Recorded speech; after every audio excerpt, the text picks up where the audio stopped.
एक दिन राजकुमार सिद्धार्थ अपने चचेरे भाई देवदत्त के साथ बाग में घूमने के लिए गए। जहां सिद्धार्थ कोमल हृदय का बालक था, वहीं देवदत्त झगड़ालू व कठोर स्वभाव का था। सिद्धार्थ की सभी प्रशंसा करते थे।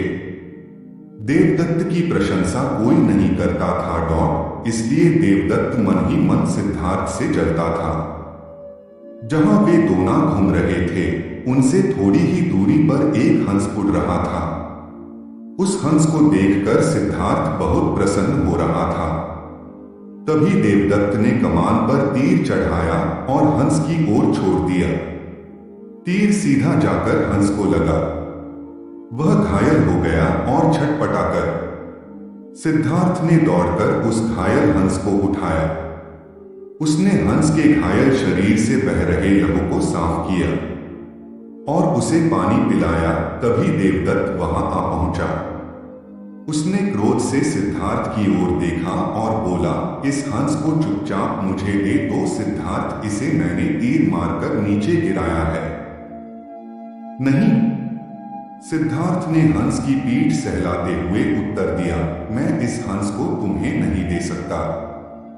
तुम निर्दयी हो, तुमने इस निर्दोष हंस पर तीर चलाया है। यदि मैं इसे न बचाता तो इस बेचारे की जान चली जाती।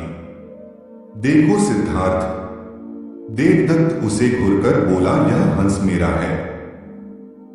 इसे मैंने तीर मारकर नीचे गिराया है। इसे चुपचाप मुझे दे दो। यदि नहीं दोगे तो मैं राज दरबार में जाकर तुम्हारी शिकायत करूंगा। सिद्धार्थ ने उसे हंस देने से साफ साफ मना कर दिया। देवदत्त राजा शुद्धोदन के दरबार में जा पहुंचा और सिद्धार्थ की शिकायत की। शुद्धोदन ने उसकी शिकायत को ध्यानपूर्वक सुना, फिर सिद्धार्थ को बुलावा भेजा। कुछ ही देर में सिद्धार्थ हंस को लेकर राज दरबार में उपस्थित हो गया। राज दरबार के ऊंचे सिंहासन पर राजा शुद्धोदन बैठे थे। आसपास के नीचे आसनों पर राज्य मंत्री तथा अन्य पदाधिकारी बैठे थे। कई सैनिक हथियार लिए द्वार के निकट खड़े थे। शुद्धोदन के संकेत करने पर देवदत्त सिर झुकाकर बोला, महाराज, जो हंस इस समय सिद्धार्थ ने इसे उठाकर इस पर अपना अधिकार कर लिया है। यह हंस मेरा है, कृपया इसे मुझे दिलाया जाए। राजा शुद्धोदन ने सिद्धार्थ की ओर देखा और बोलने की ओर संकेत दिया। सिद्धार्थ ने सिर झुकाकर शांत स्वर में कहा, महाराज, यह हंस निर्दोष है। यह बिना किसी को कोई कष्ट दिए उड़ा जा रहा था। देवदत्त ने इसे तीर मारकर घायल कर दिया। मैंने इसका उपचार किया है, इसके प्राण बचाए हैं।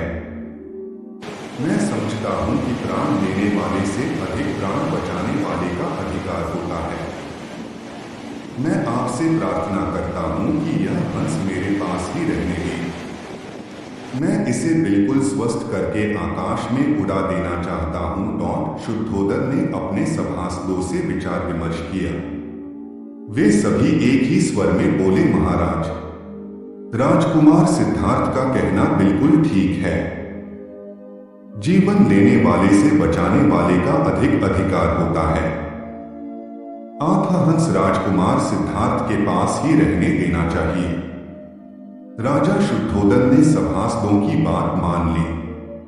उन्होंने सिद्धार्थ से कहा, इस हंस पर तुम्हारा अधिकार है, तुम इसे ले जा सकते हो।